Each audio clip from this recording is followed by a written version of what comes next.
ჩემი თეატრალური მოგზაურობა მინდა შემოგთავაზოთ გოგო. მოდით ასე ვთქვი, გოგოებო, მე მინდა შემოგთავაზოთ ჩემი თეატრალური მოგზაურობა. ჩვენ ვიხილავთ ისეთ ადგილებს რუსთაველის ეროვნულ თეატრში, სადაც ჯერ კიდევ კამერები არ ყოფილა. მეც არ ყოფილი ვარ სხვათა შორის. ვიხილავთ საკმაოდ ეგეთი ადგილი არსებობს? კი, ძალიან ბევრი არსებობს. დღესაც არსებობს, მიუხედავად იმისა, რომ შუა დღე იყო შესული უკვე. ვიხილავთ საკმაოდ საინტერესო კოსტუმებს. დღეს გარდერობის დღე გვაქვს რუსთაველის ეროვნულ თეატრში. და კოსტუმებზე ვისაუბრებთ, ასევე სცენაზე ვისაუბრებთ, სცენას ვნახავთ, ამ კოსტუმების წარმომავლობაზე ვისაუბრებთ, ბევრ საინტერესო რამეზე ვილაპარაკებთ მოკლედ და მაყურებელს ვეთქვი, რომ ძალიან ნუ გაგვაკრიტიკებს, გამაკრიტიკებს მე, მაგრამ სიუჟეტის ავტორს მარიამ ქუმსიაშვილს ძალიან დიდი მადლობა ამ დახმარებისთვის და გვერდზე დგომისთვის. ნახოთ სიუჟეტი რუსთაველის ეროვნული თეატრიდან.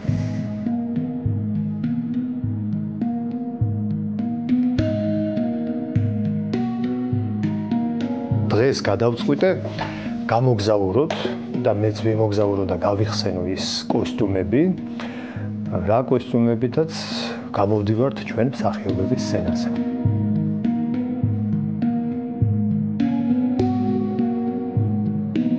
ჩვენი ნანა ჭავჭანიძე კოსტუმერი, არაჩვეულებრივი ადამიანი, როგორ გძადები ქალბატონო.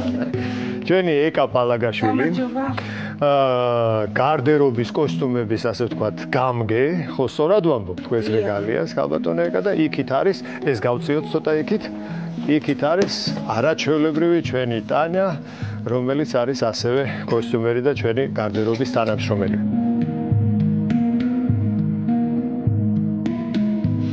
აი ამასთან ერთად მე ასე ვთქვათ გავიზარდე ამ თეატრში, ამ მაისურთან ერთად. ეს არის კოსტუმი 12 გარისხებული მამაკაცის და 2006 წლიდან სადღაც 14 წელი ვთამაშობდით. ამ ქუდმა ხო საერთოდ რა ვიცი, რაც ამ ქუდმა იმოგზაურა და იფორთხიალა სცენაზე. მოკლედ აი ასეთი ამბავია ესა.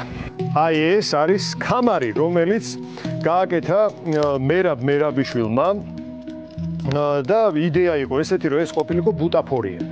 მაგრამ არა, როგორც მიჯაჭული პრომეთე იტანჯება, ისე უნდა დავიტანჯო მეც მეთქი და ნამდვილი კამარია, ნამდვილი რკინებისგან გაკეთებული. ეხლა ვართ სამყაროში. ეს არის კოსტუმების სამყარო, რაც მსახიობისთვის მოგეხსენებათ ერთ-ერთი მნიშვნელოვანი დეტალია ვიზუალის კუთხით ვამბობ და ეს არის ჩვენი უძვირფასესი მხატვრების მიერ მოფიქრებული კოსტუმები და შემდეგ ჩვენი ძვირფასი ეკას მიერ ეს საგულდაგულოდ შენახული და გაფრთხილებული ისტორია კიდე აქვს და ეხლა მე მინდა ეკავს კითხო, ეკა გითხარი, ეხლა სადავარ და რა ხდება? ეხლა ძალიან კაი ადგილზე ხართ რუსთაველის თეატრში. ეს არის საცავი, აქ არის ბევრი ისტორიული კოსტუმი, ძალიან. აი ჩამოხსენი. მიღმართლობა. კი ბატონო. ეს არის ალეჰოპი სალამურა, ცნობილი ზღაპარი, მოგეხსენე სალამურას თავდასავალი.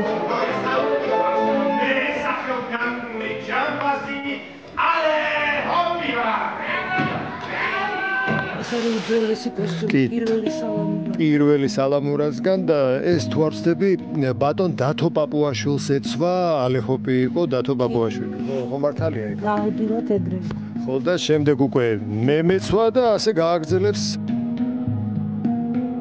ეკა კიდევ რა შეგიძლია ისეთი საინტერესო კოსტუმი გვაჩვენა, ყველა საინტერესოა, მაგრამ აბა ეს სეჩუანელი კეთილი ადამიანი. ესა ხო? ეს გახლავთ 100 წლის. მართლა? მართლა. რასა? ეს არის ნამდვილი მფრინავების ხურთუკი. ეს გახლავთ უძველესი კოსტუმი, ესეც. ნახეთ რა ლამაზია რა. ეს სოთიცით სად? აბა. ბარბაკაძეს ეცვა იმაში. ჯარისკაცი პრეზიდენტი და დაცვის ბიჭი, კი ბატონო, იყო ასეთი სპექტაკლი.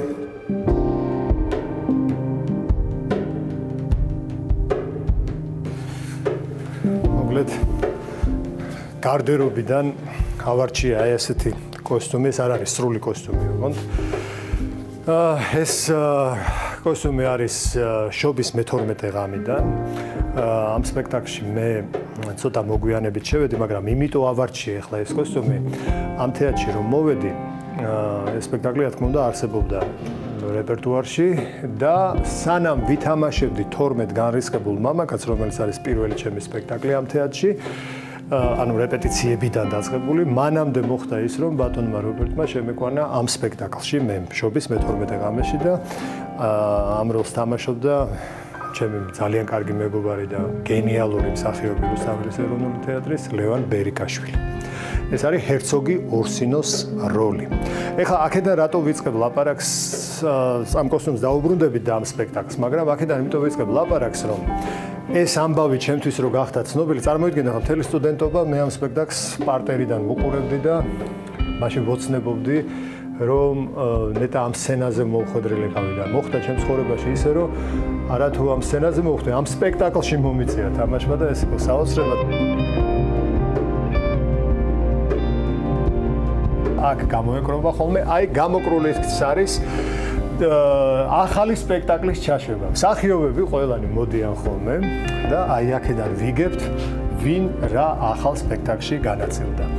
და ეს ბევრისთვის არის სასიხარულო ადგილი ხშირ შემთხვევაში, მივხვდებით ალბათ რატო ვამბობ, ბევრისთვის არის ცოტა სევდიანი ადგილი, იმიტომ რომ თავის გვარს რო ვერ წაიკითხავს, რაღაცა მსახიობისთვის სცენაზე მუშაობა, რა თქმა უნდა, ყველაზე მთავარია. და აი ესეთი დაფა ეს ძალიან მნიშვნელოვანი და მე ყველა მსახიობს უსურვებ, რომ თქვენი გვარი ყოველთვის იყოს ძალიან კარგ როლზე იქ. ეხლა წავიდეთ სცენაზე.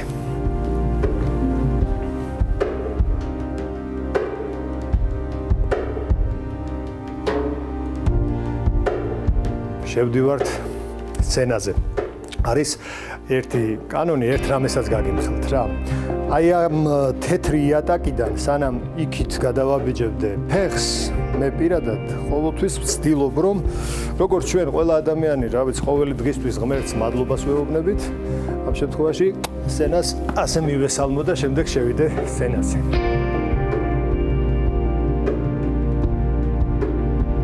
მე რო თეატრში მოვედი, ვიყავი 24 წლის. ამ კოსტუმის სრულ ვერსიას ცოტა მერე გაჩვენებთ. გოგი ალექსი მესკიშვილს ეკუთვნის ეს კოსტუმი. სპექტაკლი იყო ბატონ რობერტ დორუასი და კიდევ ერთხელ ვიმეორებ, ეს კოსტუმი შეიკერა ლევან ბერიკაშვილისთვის. და შემდეგ მან მე გადმომილოცა ეს და მე ვიყავი უბედნიერესი, რომ ამ ხელა მსახიობის კოსტუმი მომეცვა. ეს რომელი არა, შუაზე. უკვე 12 დღეა ეს მათი ჩემი სასახლის სტუმარი. ოლივია. ზე ჩამოვიდა სოფიუმიას. რა ვიცი, აი ასეთი ისტორიით დაიწყო ჩემი მოგზაურობა ამ სცენაზე. ეხლა მოდით ასეთ ნოსტალგიური გახსენება რადგან გამომივიდა ამ სპექტაკლისა. შემოვიცვალ მთავარ შემოსაცმელს და დავამთავროთ დღევანდელი ჩვენი დღე მოგზაურობა რუსთაველის თეატრის სცენაზე. მე მგონი ძალიან მაგარი სიტყვებით, რომელიც აქტუალობას ალბათ დღესაც არ კარგავს. ეს ცოტა მოგვიარებით ნახოთ. ეხლა ჩავიცვევ და დაგიბრუნდებით.